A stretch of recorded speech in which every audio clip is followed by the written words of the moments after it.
Coucou tout le monde, bienvenue dans cette nouvelle vidéo où aujourd'hui je vais vous parler d'un film que j'ai regardé et genre j'ai trop aimé ce film et j'en ai tiré vraiment beaucoup de conclusions et j'aimerais vraiment partager ça avec vous. Donc on se retrouve tout de suite.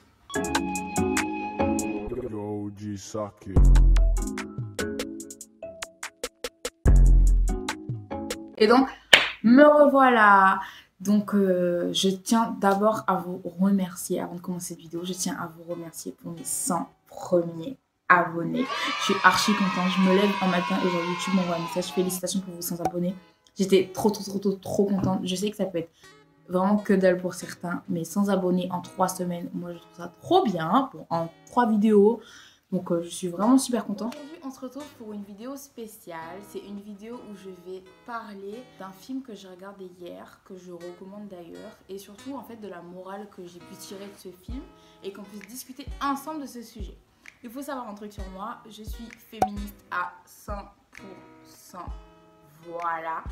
Donc ceux qui n'aiment pas les féministes. Donc ce film s'appelle Femme de tête. C'est un nom sur Netflix en anglais je crois, mais si vous tapez Femme de tête vous pouvez le trouver.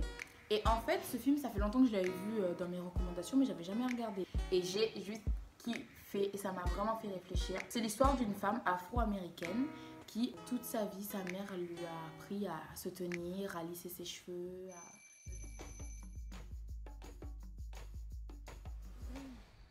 Bonjour mon cœur. Depuis que je suis toute petite, mes cheveux, c'est tout pour moi. J'avais besoin d'être apprêtée. C'est seulement à ce moment-là que je devenais parfaite. Ne jamais assumer qui elle était vraiment pour pouvoir être une femme parfaite, acceptée par la société. Sa mère lui disait, si tu te maries avec un médecin, tu auras réussi. Si tu es gérante d'une grosse boîte, tu auras réussi. Mais pour ça, c'est pas avec ton afro, ma chérie, et tes cheveux grainés que tu vas y arriver. Tu vas y arriver si tes cheveux sont lissés, si tu portes des tissages, des wigs. Moi, j'aime beaucoup tout ça, il faut savoir. C'est très joli de porter des tresses, des perruques, des wigs, je crache pas du tout là-dessus. Mais à partir du moment où on rajoute quelque chose sur soi parce qu'on n'assume pas qui on est, là ça part d'une mauvaise intention et donc ça j'ai plus de mal. Ça c'est mon point de vue à moi. Donc sa maman lui nourrit de ça toute son enfance. Et donc elle n'a pas arrêté de lisser ses cheveux toute sa vie et elle a rencontré le petit médecin parfait que sa mère voulait. Et un jour elle part dans un salon de coiffure et là on abîme ses cheveux comme never. On abîme ses cheveux, donc là elle pète un plomb, elle critique tous les afro-américains, tous les noirs présents dans le salon de coiffure, dont celui qui tient le salon de coiffure, sa petite fille, parce que c'est la petite fille du monsieur, je crois, qui avait mis un mauvais shampoing. Bref, ses cheveux étaient en train de tomber petit à petit et elle pétait un plomb devant le miroir. Chose que moi aussi, genre j'aurais pété un plomb. Mais elle a utilisé des mots très forts envers les gens de son peuple, les noirs. C'est là que je me suis dit, ah ouais, en fait, elle a été matrixée depuis toute petite, quoi. Au final, elle claque je sais pas combien d'argent pour qu'on trouve une solution et on lui met des tresses, on lui rajoute des cheveux, des mèches. Elle a décidé de le quitter et donc de partir faire sa vie, quoi. Et après ça, elle a décidé de s'amuser avec ses amis. Donc là, elle sort en boîte, s'amuse et elle rentre très bourrée. Elle se regarde devant le miroir et elle se dit, en fait, qui je suis. Elle pète un plomb. Elle se regarde dans le miroir et elle rase son crâne. J'ai tellement d'efforts pour être parfaite. Et ça n'a pas suffi.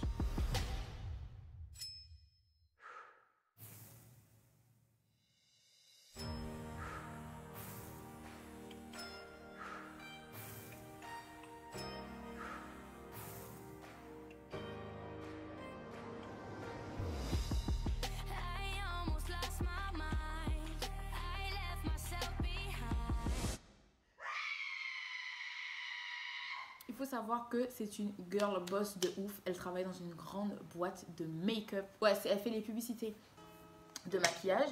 Et en fait, elle dit exactement ce que ses patrons blancs veulent ce qu'ils veulent entendre en fait. Oui, donc voilà, ce sera tel produit pour les femmes blanches, leurs cheveux lisses, des petites bouches fines. Voilà. Vous nous montrez beau travail. Voilà. C'est basé que sur ça. Et les femmes avec des grosses fesses, avec des gros seins, avec des gros bras, avec des taches de rousseur, avec des grosses vergetures et des cheveux. Je m'énerve, excusez-moi. Ça, on nous oublie. Et donc en fait, elle se retrouve à faire ce métier pour faire plaisir aux gens. Donc je disais, elle rentre bourrée et un soir, elle se regarde dans le miroir et elle décide de raser son crâne. Et ça va totalement changer sa vie. Ça va totalement la transformer. Elle va se rendre compte de plein de choses. Elle va enfin ouvrir les yeux de sa mère. Et en fait, déjà, je me suis dit, l'histoire des Afro-Américains, c'est vraiment compliqué pour eux. Nous, déjà, noirs, on veut tout le temps s'adapter à la société. On veut tout le temps... C'est bien parce que ça me fait introduire ce que je voulais dire.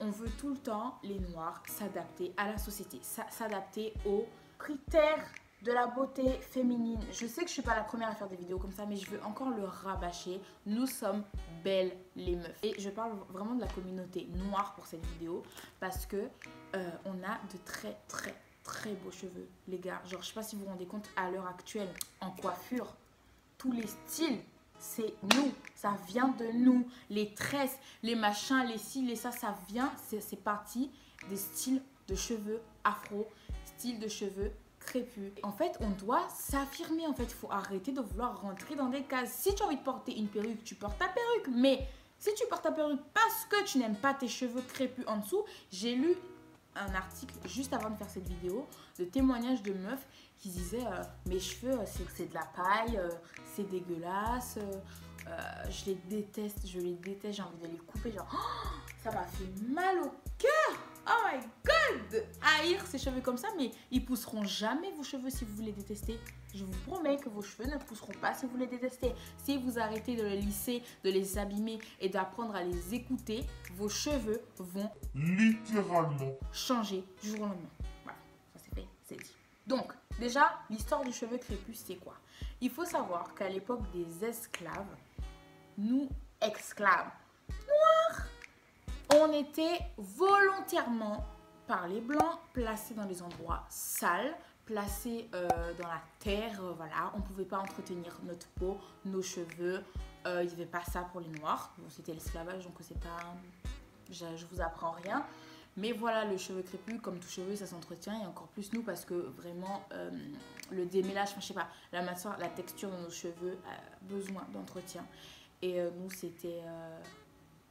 catastrophique, mais franchement les noirs on était vraiment les oubliés quoi, et donc les cheveux étaient vraiment sales, sentaient mauvais, il y avait des résidus, des mouches, et en fait cette image à l'époque de l'esclavage est restée aux yeux des blancs que les cheveux crépus c'est moche. Maintenant je viens en 2020 où on a encore des réflexions du style moi, on m'a déjà dit, pour rigoler, en fait, il faut savoir trier ses amis aussi. Il ne faut pas tout accepter de ce qu'on nous dit, même si c'est pour rigoler. Quand j'étais plus jeune, on me disait « Oh, tes cheveux, on dirait des poils de cul. » Et ça faisait rire tout le monde. Et en fait, je rigolais, mais j'avais le rire jaune. C'est une expression qui veut dire je rigolais, mais ça ne me faisait pas du tout rire, en fait. Voilà, je sortais mes dents pour rire avec tout le monde, mais en fait ça me faisait pas du tout rire. À quelle heure mes cheveux ressemblent aux poils qui sont dans ta raie de fesses, et toi tes cheveux ils sont magnifiques, et ça a toujours été comme ça. Moi je suis la noire qui quand elle sourit on voit ses dents, je suis la noire bizarre qui a des locks, et si et ça, et tes cheveux c'est une éponge, et avant d'avoir mes locks j'avais mon afro, et en plus ils viennent, ils touchent tes cheveux sans te demander. Tous ces trucs-là que les gens se permettent envers les cheveux afro, c'est insupportable. Les questions à gogo, comment tu fais, est-ce que tu laves, est-ce que tu fais ci, est-ce que tu fais ça. Ils ne se rendent pas compte que même si ça part de bons sentiments, même si ce n'est pas méchant, comment ça peut blesser une personne noire, comment elles se sont constamment... En fait, à partir du moment où tu te sens différent, ça va pas. C'est que la personne qui est en face de toi, elle a un problème ou elle a dit une chose qu'il ne fallait pas. Tu ne dois pas te sentir différent de la personne qui est en face de toi. Ok, tu es magnifique. Tu es une fille avec des cheveux magnifiques. Tu peux faire des coiffures de dinguerie. Tu es super belle avec des cheveux courts. On peut faire des coupes de dinguerie avec nos cheveux. Il faut s'en rendre compte. Genre, on peut faire vraiment plein de choses avec que nos cheveux, sans produit, sans rien. On peut faire des dingueries. Voilà, je ne vais pas comparer, mais à un moment donné, il faut ouvrir les yeux et se rendre compte de ça. Il faut savoir, à l'époque de l'esclavage, certaines femmes qui réussissaient, elles c'était genre les must, les meilleures, tu vois, aux yeux des maîtres blancs. Quand certaines femmes s'occupaient de leurs petites filles, en tant que, je sais plus comment ça s'appelle ça, nourrice, nounou, et bah donc ça c'était considéré comme les esclaves les plus propres, ces femmes-là. ces femmes noires-là parce qu'elles pouvaient s'approcher de leur enfant. Et donc, du coup, les maîtres blancs demandaient à ces femmes soit se couper les cheveux ou soit de les attacher. Mais est-ce que vous vous rendez compte, genre, jusqu'où ça part? Jusqu'où ça part? On nous a critiqué du début jusqu'à la fin, frère. Du début du cheveu jusqu'à la fin de l'orteil. Tout ce qu'on avait, c'était moche, dégueulasse. Ça pue, c'est dégueulasse, faut enlever. Et en fait, ça, je me suis dit, mais on apprend l'esclavage à l'école, mais en vrai, est-ce qu'on s'en rend compte vraiment ce qui s'est passé? Est-ce qu'on se rend compte à quel point c'est enraciné dans la société et à quel point on a du mal à changer les choses? Je sais que je ne pourrai pas tout transformer, c'est sûr. Mais en tout cas, aujourd'hui, je veux le dire, stop à ça. En tout cas, mes cheveux sont magnifiques. Mes cheveux sont trop beaux. Mes cheveux, ils sont crépus. C'est de la paille, c'est de la mousse. Eh ben, je m'en fous. Je me trouve super belle. J'assume mon style. Je kiffe mes locks. On me dit c'est pas professionnel. Eh ben, je vous en... C'est pas professionnel. C'est pas grave. Je vais quand même porter ma coupe. Et voilà, je vais l'assumer. Franchement, je me rends compte que pour s'intégrer à la société, on rentre dans plein de cases, des stéréotypes. Il y a des choses qu'on fait vraiment pour rentrer dans la société. Genre, je vais vous prendre n'importe quel chanteur, chanteuse, ou je sais pas moi, une afro-américaine, une noire qui a percé avec sa tête crépue. Elle va arriver au must, elle va lisser ses cheveux, elle va mettre une wig, elle va mettre des extensions. Une Miss va partir en afro, elle va dead ça en afro. Quand elle va arriver au must, est-ce que c'est son choix ou est-ce que c'est les gens avec qui elle se confronte? On va lui dire, cocotte, prochain shooting, prochain truc, tu lisses tes cheveux. Si tu passes aux infos, tu fais un truc à ton afro, mais crois pas, c'est le carnaval. Mais à quelle heure mes cheveux, c'est le carnaval? À quelle heure? Et franchement, moi, j'aimerais qu'on puisse se rendre compte de la valeur, de qui on est. La valeur de nos cheveux, ils sont beaux. Mais par contre, ils deviendront encore plus beaux si on les assume. Si on les assume pas, ils seront pas beaux. Ok. Moi, je me rends compte que là, je suis en train de filmer une vidéo. J'ai ça de racines de locks qui a poussé. Et avant, jamais, no way, jamais je me filme comme ça. Et en fait, je me suis dit, mais en fait, c'est vraiment devenu bénéfique pour moi de filmer ces vidéos parce que c'est vraiment devenu pour moi bénéfique de filmer ces vidéos parce qu'on prend confiance en soi, on change, on est transformé. Et c'est pas que des paroles, les gars, il faut vraiment décider. Il faut décider, il faut se regarder et il faut décider d'accepter qui on est. Il faut décider de se trouver belle. Il faut le dire, le proclamer. Il faut le dire, je suis vraiment super belle. Moi, j'ai fait partie de ces gens qui avaient des cheveux crépus et je les ai défrisés et après catastrophe. Et j'ai regretté. Et en plus, c'est très dur après de récupérer ses cheveux. Donc, réfléchissez 2 fois avant de toucher à vos cheveux et apprenez à vous aimer parce que vous êtes qui vous êtes. Voilà. J'ai un dernier truc à dire. Aussi, je trouve que en tant que noir, on se soutient pas du tout. Quelqu'un perce, genre je sais pas moi, Aya Nakamura par exemple, une noire qui perce, elle se fait descendre constamment. Et surtout les gars noirs qui critiquent les filles noires ou les gars noirs, je vous entends, ouais, je peux pas sortir avec une noire parce que comment on est rabaissé H24, on est tout le temps oublié. Ou alors, si on aime bien un type afro, ça va être les métis parce que c'est curly, c'est mi-curly, mi-crépus en fait. C'est curly et en fait, le métissage, il faut savoir que c'est 2 origines, ce qui fait le métissage. Voilà. Encore une fois, du blanc avec du noir par exemple qui fait cheveux bouclés. Mais le nègre et le nègre, nègre et nègre, les noirs et noirs qui donnent des cheveux crépus, la fille elle peut être magnifique, elle peut être trop belle. On va lui dire ouais, elle est bonne mais vas-y, je préfère telle meuf, je préfère telle meuf. Et ça c'est en France, ça c'est les noirs qui ont grandi en France, comment ils oublient les femmes noires. Même si tu peux être magnifique, tu peux être au must du must. Si le garçon il s'est rentré dans le crâne qu'il veut sortir avec une arabe, une algérienne ou une blanche ou éventuellement entre guillemets une métisse, voilà, c'est les 3 tu vois. Mais la noire, oubliez. La noire c'est celle qui met une tonne de fossiles. La noire elle a un trop fort caractère. La noire ça peut être que ma petite cousine. Il faut arrêter, il faut vraiment se soutenir entre nous. Quand je vois le nombre de noirs célèbres qui sortent qu'avec des blanches, enfin on aime qui on aime. Mais à un moment donné, ça renvoie qu'un seul message. Vos enfants, ils seront tous métis. Vas-y, bref. Donc, j'avais ça à dire. En tout cas, conclusion, vous êtes magnifique.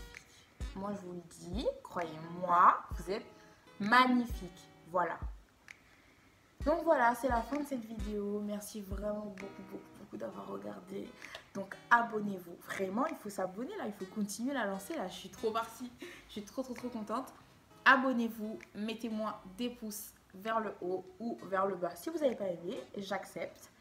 Et petit commentaire aussi, ça serait bien. Active la cloche, toute la clique quoi. Du coup voilà. Et on se retrouve dans une prochaine vidéo.